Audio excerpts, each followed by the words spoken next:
I didn't think it would happen. I didn't think he'd get elected because I thought women, for instance, would vote in enough numbers against him. I thought minorities would vote in enough numbers against him.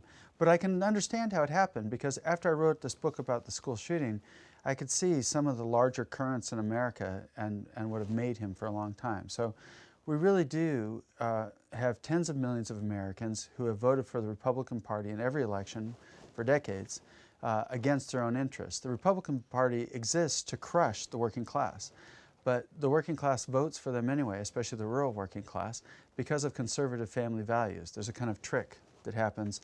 They end up voting against themselves, against the health care they need, against the raise in minimum wage that they need, against the environmental protections they need. They'll vote against all of that because they're coming out to, for instance, defend marriage as between a man and a woman. It'll be a constitutional amendment for a state, like for Florida, for instance. When I was living in Florida, I would overhear conversations in the library where we did voting, like, I haven't voted in 20 years, but I came out to defend marriage.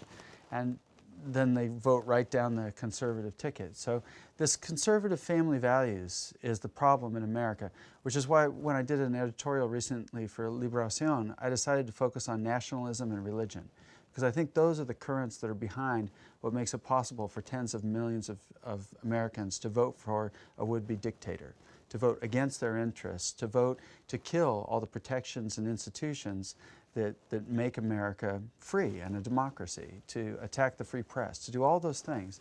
It's only possible because their conservative values, which comes from their religion and from their sense of nationalism. Make America great again is just a nationalistic pledge. So I think those are the most dangerous currents. And I can see why it happened, and I don't see how to change it. That's why I left. I don't see how to change it. I don't think America's going to get better anytime soon.